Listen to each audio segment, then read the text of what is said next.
ಕಣ್ಣ ಮುಂದೆ ಇರುವುದೆಲ್ಲ ಕಾಣ್ತದೆ, ಆದ್ರೆ ಇದು ಬೆಳಕಲ್ಲ, ದರ್ಶನ. ಅದೇ ಅಣ್ಣ ನೀವ್ ಏನ್ ಹೇಳಿದ್ರಿ, ಮರ್ಯಾದೆ ಕೊಡಲ್ಲ. ಇದು ನೋಡ್ರಿ, ಇವಾಗ ಪಬ್ಲಿಕ್ ಲೈಫ್ ಅಲ್ಲಿ ಬಂದಿದೆ, ನಿಮ್ಗೆ ಗೊತ್ತಾಗ್ತೈತ್ ನೋಡ್ರಿ ಅಲ್ವಾ. ಏನಕ್ಕೆ ಕೇಳಿದ್ರಿ ಹೇಳಿ ಮಾತು?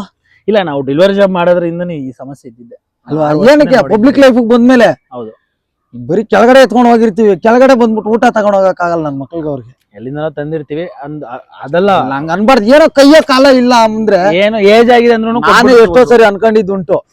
ಯಾಕಡೆ ಹಿಂಗ್ ಹೋಗ್ತೀನಲ್ಲ, ಅಣ್ಣ ಒಂದ್ ಸ್ವಲ್ಪ ಆ ಬಿಲ್ಡಿಂಗ್ ಹತ್ರ ಬನ್ನಿ ಅಂತಾರೆ.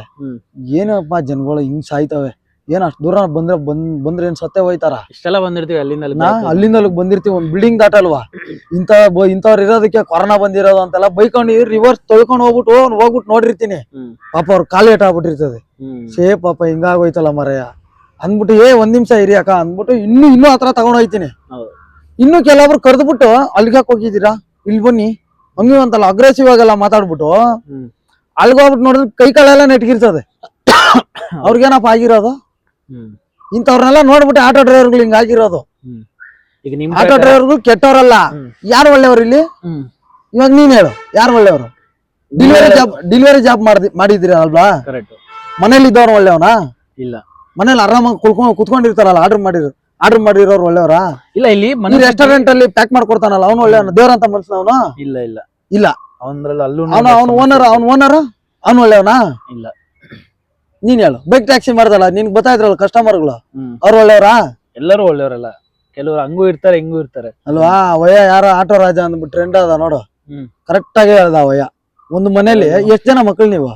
ನಾವು ಒಬ್ನೇನಾ? ಅಕ್ಕ ತಂಗಿ? ಇಲ್ಲ. ಇಲ್ಲ. ನಾವ್ ಇವಾಗ 3 ಜನ ಮಕ್ಳು. ನನ್ನ ಹೆಸರು ಶ್ರೀರಾಮ, ನನ್ನ ಹೆಸರು ಪರಶುರಾಮ, ನನ್ನ ತಮ್ಮನ ಹೆಸರು ಶ್ರೀರಾಮ, ನನ್ನ ತಂಗಿ ಹೆಸರು ಜಯಶ್ರೀ. ಒಂದೇ ತಂದೆ ಮಕ್ಳು ತಾನೆ, ಒಂದೇ ಹೆಸರು ಇಟ್ಬಿಡ್ಬೇಕು? ಏನಕ್ಕೆ ಬೇರೆ ಬೇರೆ ಇಟ್ರು? ಗೊತ್ತಾಗ್ಬೇಕು. ಪರಶುರಾಮ ಒಳ್ಳೆಯವನು, ಜಯಶ್ರೀ ಶ್ರೀರಾಮ ಒಳ್ಳೆಯವ್ರು ಆಗಕ್ ಸಾಧ್ಯ ಇಲ್ಲ ಅಲ್ವಾ. ಹೆಸರು ಬೇರೆ ಬೇರೆ ಆಗೋಯ್ತಲ್ಲ. ಒಂದೇ ತಂದೆ ಮಕ್ಳೇ ಒಂದೇ ತರ ಇರಲ್ಲ. ಹೌದು ಅಲ್ವಾ. ಆಟೋ ಡ್ರೈವರ್ಗಳು ಕೆಟ್ಟವ್ರು, ಆಟೋ ಡ್ರೈವರ್ ಒಳ್ಳೆಯವ್ರ ಇಲ್ಲಿ? ಯಾವನು ಒಳ್ಳೆಯವನಿಲ್ಲ, ಎಲ್ಲರೂ ಇರ್ತಾರೆ, ಎಲ್ಲರೂ ಕೆಟ್ಟವ್ರೆ. ಇವಾಗ ಚಾರ್ಜಿಂಗ್ ಗಾಡಿ ಇಟ್ಕೊಂಡಿದೀನಿ ನಾನು. ಮೊನ್ನೆ 1-2 ದಿನ ತಕೊಬಂದೆ.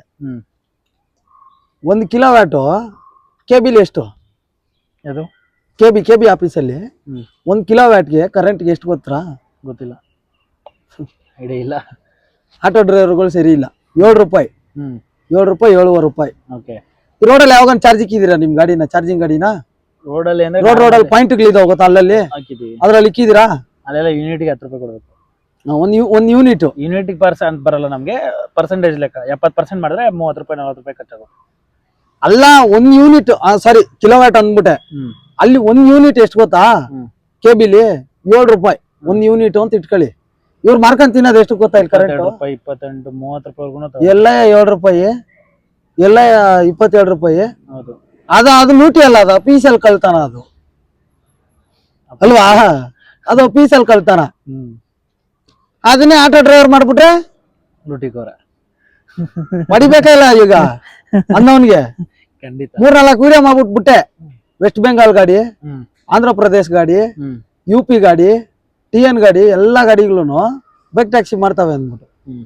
ಬೈಕ್ ಟ್ಯಾಕ್ಸಿ ಲೀಗಲ್ ಆಗೋದು ನಮ್ಗೆ ಗೊತ್ತು ಅಂದವನ್ ಎಲ್ಗೋದ? ಉದ್ಯೋಗ ಸೃಷ್ಟಿ ಮಾಡಿದ್ರು ಅಂತ ಅಲ್ಲಿ ಕೋಟಲ್ ಕೊಟ್ಟವ್ರಂತ ಇವ್ರು. ಸರಿನಪ್ಪ, ನಾವ್ ಮಾಡ್ತಿದ್ದು ಉದ್ಯೋಗ ಅಲ್ವಾ? ಕರೆಕ್ಟ್. ಉದ್ಯೋಗ ಸೃಷ್ಟಿ ಮಾಡೋಣ. ನಮ್ಮ ಕಲ್ಯಾಣ ಕರ್ನಾಟಕದಲ್ಲಿ, ಉತ್ತರ ಕರ್ನಾಟಕದಲ್ಲಿ 3-4 ದಿನದಿಂದ ರೋಡ್ಗೆ ಬಂದ್ಬಿಟ್ಟು ಸಾಯ್ತಾರ ನೋಡ್ದ ಹುಡುಗರೆಲ್ಲ ಓದ್ದವ್ರು. ಓದಿರೋರು ಅವ್ರನ್ನ ಕರ್ಸ್ಬಿಟ್ಟು ಇವ್ರಿಗೆ ಹೇಳು, ನೋಡ್ರಪ್ಪ ಬೇರೆ ಬೇರೆ ಬೈಕ್ಗಳೆಲ್ಲ ಓಡಂಗಿಲ್ಲ, ಎಲ್ಲೋ ಬೋರ್ಡ್ ಗಾಡಿಗಳನ್ನೇ ತರ್ಸು, ನಿನ್ ಕಂಪನಿದೇ ತರ್ಸು. ಖಂಡಿತ. ಉದ್ಯೋಗ ಸೃಷ್ಟಿ ಅಂದ್ರೆ ಅದು ನನಗೆ ಗೊತ್ತಿರಂಗೆ. ಯಾರು ಹುಡುಗರೇನು ಪ್ರತಿಭಟನೆ ಮಾಡ್ತಾರಲ್ಲ, ಅವ್ರು ಓದಿರೋರ್ಗೆ ಕರ್ಸ್ಬೇಕು. ಕರ್ಸ್ಬಿಟ್ಟು ಇವನು ಆಫೀಸಲ್ಲಾಗಿ ಲೆಟರ್ ಕೊಡ್ಬೇಕು, ಹೋಗ್ಬಿಟ್ಟು ಎಲ್ಲಿಗೆ? ಈ ಅಗ್ರಿಗೇಟರ್ ಕಂಪನಿಗಳಿಗೆ ಪ್ಲಸ್ ಕೋರ್ಟ್ಗೆ, ಸರ್ಕಾರಕ್ಕೆ ಲೆಟರ್ ಕೊಡ್ಬೇಕು. ಲೆಟರ್ ಕೊಟ್ಬಿಟ್ಟು, ನೋಡ್ರಪ್ಪ ನೀನ್ ಉದ್ಯೋಗ ಸೃಷ್ಟಿ ಮಾಡ್ತಾ ಇದೆ, ರೈಟ್. ಅವ್ರವ್ರ ಗಾಡಿಲಿ ತಗೊಂಡು ಅವ್ರವ್ರ ವರ್ಷಂಗ್ ಮಾಡಕ್ ಹೋಗ್ಬೇಡ. ನೋಡಿ ಪ್ರತಿಭಟನೆ ಮಾಡ್ತಾವ್ರೆ ಎಜುಕೇಟೆಡ್ ಹುಡುಗರೆಲ್ಲ.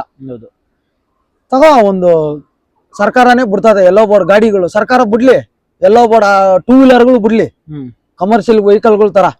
ನಮ್ಮ ಆಟೋಗೆ ಹೆಂಗೆ ಎಲ್ಲೋ ಬೋರ್ಡ್ ಯೂನಿಫಾರ್ಮ್, ಅದಕ್ಕೆ ಅಂತ ಒಂದು ಯೂನಿಫಾರ್ಮ್ ಇರ್ಲಿ. ಒಂದು ಕಮಿಷನ್ ಇರ್ಲಿ, ಖಂಡಿತ ಅವ್ರು ಕೊಡ್ರಿ ಒಂದ್ ತಿಂಗಳಿಗೆ ಇಷ್ಟು ಒಂದ್ 30,000 ಕೊಟ್ರೆ ಸಾಕಪ್ಪ. ಬರ್ತಾರ ಡಿಗ್ರಿ ಮುಗಿಸಿರೋರು. ಖಂಡಿತ ಇವ್ನ್ ಹೇಳ್ರಿ ಇದೇ ಈ ನನ್ ಮಕ್ಳು ನಮ್ನೆಲ್ಲ ಬೀದಿಗೆ ತಂದ್ರಲ್ಲ ಗಾಡಿಗಳು ಹಾಕಿಸ್ಬಿಟ್ಟು, ಇವ್ರು ಕೊಡ್ರಿ ಅದ್ ಐಡಿಯಾನ. ಇವ್ರ ಕಂಪನಿಲೆ ಇಳ್ಸಕ್ ಹೇಳ್ರಿ ಒಂದು 30,000 ಬೈಕ್ಗಳನ್ನ ಬಿಡಕ್ ಹೇಳ್ರಿ ಸರ್ಕಾರಕ್ಕೆ. ಎಲ್ಲೋ ಬೋರ್ಡ್ ಗಾಡಿನ ಎಲ್ಲ ಸರ್ಕಾರಕ್ಕೂ ಲಾಭನಾ. ಕರೆಕ್ಟ್. ಪಾಪ ಅಲ್ಲಿ ಪ್ರತಿಭಟನೆ ಮಾಡ್ತಾರೆ, ಹುಡುಗರಿಗೂ ಕೆಲಸ ಸಿಗ್ತಾ. ಇವ್ನೇನಕ್ ಸುಮ್ಮನೆ ಇವನು ಬಿಟ್ಟಿ ಪ್ರಚಾರಕ್ಕೋಸ್ಕರ ಅವ್ರವ್ರ ಗಾಡಿಲೇ ಪೋಸ್ಟ್ ಮಾಡ್ಕೊಂಡು ಮಾರ್ಕೆಟಿಂಗ್ ಜಾಸ್ತಿ ಮಾಡಿದ್ಮೇಲೆ ಬಡಪಾಯಿಗಳನ್ನೆಲ್ಲ ತಂದು ರೋಡಿಗೆ ಬಿಸಾಕದ ಇವ್ರುಗಳು. ಕರೆಕ್ಟ್ ಅಲ್ವಾ? ವೆಸ್ಟ್ ಬೆಂಗಾಲ್ ಗಾಡಿಗೆ ಬೆಂಗಳೂರಿಗೆ ಏನಣ್ಣ ಸಂಬಂಧ ಇಲ್ಲ. ನನಗೊಂದು ಅನುಮಾನ ಈಗ, ಬಾಂಗ್ಲಾದೇಶದವ್ರು ವೆಸ್ಟ್ ಬೆಂಗಾಲ್ಗೆ ಬಂದ್ಬಿಟ್ಟು ಅಲ್ಲಿಂದ ಗಾಡಿನ ಟ್ರೈನ್ಗೆ ಹಾಕೊಂಡ್ಬಂದು ಇಲ್ಲಿ ಬೈಕ್ ಟ್ಯಾಕ್ಸಿ ಮಾಡ್ತಾವ್ರ ಅಂದ್ಬಿಟ್ಟು. ಇರ್ಬೋದೇನೋ, ಗೊತ್ತಿಲ್ಲ, ಇದ್ರೂ ಇರ್ಬೋದೇನೋ ಅಲ್ವಾ? ಖಂಡಿತ. ಈಗ ಇದನ್ನ ಪ್ರಶ್ನೆ ಮಾಡ್ಬೇಕಲ್ಲ. ಈ ಫೇಸ್ಬುಕ್ ಅಲ್ಲೆಲ್ಲ ಹೋರಾಟ ಮಾಡಿದ್ರಲ್ಲಪ್ಪ, ನಾವು ಮಾಡ್ತೀವಿ, I know procedure do this 35,000 bikes do make work. ಕರ್ನಾಟಕದವ್ರಿಗೆ ಹುಬ್ಳಿ ಧಾರವಾಡದಲ್ಲಿ ಪ್ರತಿಭಟನೆ ಮಾಡ್ತಾವ ಹುಡುಗರು ಎಷ್ಟೋ ಜನ. ಅವ್ರಿಗೆಲ್ಲ ಕೆಲಸ, ಅಂತವ್ರಿಗೆಲ್ಲ ಉದ್ಯೋಗ ಸೃಷ್ಟಿ ಮಾಡ್ಕೊಟ್ರೆ ಹೌದಪ್ಪ, ಉದ್ಯೋಗ ಸೃಷ್ಟಿ ಅನ್ಬೋದು. ಯಾವ್ಯಾವ್ದೋ ಎಲ್ಲೆಲ್ಲಿಂದಾನೋ ಬಂದಿರೋ ಗಾಡಿಗಳಿಗೆ ಒಪ್ಪಿ ಇದೆಲ್ಲ ಇದು ಒಂದು ನಿಮ್ಗೆ ಮಾಡೋರ್ಗೆ ಹಿಂಗ್ ಚೆನ್ನಾಗ್ ಅನಿಸ್ತೈತೆ ಅಣ್ಣ. ಪಾಪ ಮೊನ್ನೆ ಒಬ್ಬನ ಕಾಲ್ ಮುರ್ಕೊಂಡ್ಲು ಗೊತ್ತಾವಮ್ಮ, ಆ ರೈಡರ್ನ ಹೋಗ್ಬಿಟ್ಟು ಕೇಳಿ ಹೆಂಗಿದೆ ಅಣ್ಣ ಬೈಕ್ ಟ್ಯಾಕ್ಸಿ ಅಂದ್ಬಿಟ್ಟು, ಅಣ್ಣ ಸವಸನೇ ಬೇಡಣ ಅಂದ್ಬಿಡ್ತಾನೆ. ಗೊತ್ತಾಗ್ತದೆ ಮುಂದಕ್ಕ.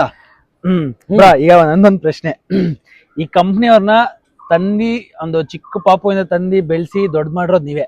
ಈಗ ನಿಮ್ ಕೈಲೇ ಕಂಟ್ರೋಲ್ ಮಾಡಕ್ ಆಗ್ತಿಲ್ಲ ಈಗ ಅವ್ರನ್ನ, ಅಥವಾ ತಡೆಗಟ್ಟಕ್ ಆಗ್ತಿಲ್ಲ ಅಂತಾನೆ ಅನ್ಕೊಳ್ಳೋಣ, ಕಟ್ಟಕ್ ಆಗ್ತಿಲ್ಲ ಅಂತ ಅನ್ಕೊಳ್ಳೋಣ. ಸೊ ಈಗ ಅವರು ಈಗ ಬೈಕ್ ಟ್ಯಾಕ್ಸಿ ಬೈಕ್ ಟ್ಯಾಕ್ಸಿ ತಂದ್ರು, ಅದನ್ನ ನಮ್ಮಂತವ್ರು ಒಂದಷ್ಟು ಯೂಸ್ ಮಾಡ್ತಿದ್ದಾರೆ. ಸೊ ನೀವು ಆ ರೈಡರ್ಸ್ ನ ಕೇಳೋ ಬದಲು ನೀವ್ ಯಾಕೆ ಕಂಪ್ನಿನ ಕೇಳ್ಬಾರ್ದು, ಅಥವಾ ಆ ಒಂದು ಸರ್ಕಾರಕ್ಕೆ ಇದ್ ಮಾಡ್ಬೋದು? ಯಾಕಂತಂದ್ರೆ ಇದನ್ನ ತಂದಿ ಇದನ್ನ ಹೇಳ್ತಾ ಇರೋದು ಬೇರೆ ಬೇರೆಯವ್ರ ಅಲಿಗೇಷನ್ ಏನಾಗಿತ್ತು ಎಲ್ಲ ಗೊತ್ತಿಲ್ಲ. ನನ್ನ ಅಲಿಗೇಷನ್ ಅವಾಗಿಂದ ಏನು, ಅದಕ್ಕೆ ಸಪೋರ್ಟ್ ಮಾಡ್ದವನು ಕೆಟ್ಟವನಲ್ಲ, ನಾನು ಕೆಟ್ಟವನಲ್ಲ, ನೀನು ಕೆಟ್ಟವನಲ್ಲ. ಇವನು ಬೆಂಗಳೂರಲ್ಲಿ ಇವನ್ ಬಿಸಿನೆಸ್ ಗ್ರೋತ್ ಆಗ್ಬೇಕು, ಅವ್ನ್ ದೊಡ್ಡವನಾಗೋದಕ್ಕೋಸ್ಕರ, ಇವ್ರುಗಳು ದುಡ್ಡು ಮಾಡ್ಕೊಳಕೋಸ್ಕರ ಲಕ್ಷಾಂತರ ಬಡಪಾಯಿಗಳನ್ನ ರೋಡ್ಗೆ ತಳ್ಬಿಟ್ರಲ್ಲ. ನಾನು ಅದನ್ನೇ ಹೇಳ್ತಾ ಇರೋದು, ಅವ್ರಗಳ್ದೇ ಪ್ರಶ್ನೆ ಮಾಡ್ತಾ ಇರೋದು. ನಾನು ಅವಾಗಿಂದ ಯಾರನ್ನೂ ಪ್ರಶ್ನೆ ಮಾಡಿಲ್ಲ ನಾನು. ಬ್ರೋ, ನಾನು ಇನ್ನೊಂದು ಈಗ ಒಂದಷ್ಟು ಜನ ಬೈಕ್ ಟ್ಯಾಕ್ಸಿ ಮಾಡೋರ್ಗೆ ನಿಮ್ ಪ್ರಕಾರ ನಾನು ನಿಮ್ಮನ್ನ ನೋಡೋದಾದ್ರೆ ಮುಂದೊಂದಿನ ಈ ಪರಿಸ್ಥಿತಿ ಬಂದೆ ಫಿಕ್ಸ್ ಅಲ್ಲ. ಹೊಡೆದ್ ಹೇಳ್ತೀನಿ ನೋಡ್ರಿ, ಇದು ಹೆಂಗಾಗ್ತದ ಅಂದ್ರೆ ಅಡಿಕ್ಟ್ ಆಗ್ಬಿಟ್ಟಿರ್ತೀರಾ ನೀವು ಇದಕ್ಕೆ. ಅರ್ಥ ಆಯ್ತಾ? ಅಡಿಕ್ಟ್ ಆಗ್ಬಿಟ್ಟಿರ್ತೀರಾ. ಓಕೆ, ಈಗ ಅಲ್ಲಿ ಅದ್ ಬಿಟ್ರೆ ನನ್ಗೆ ಇಲ್ವೇ ಇಲ್ಲಪ್ಪ, ಆಲ್ರೆಡಿ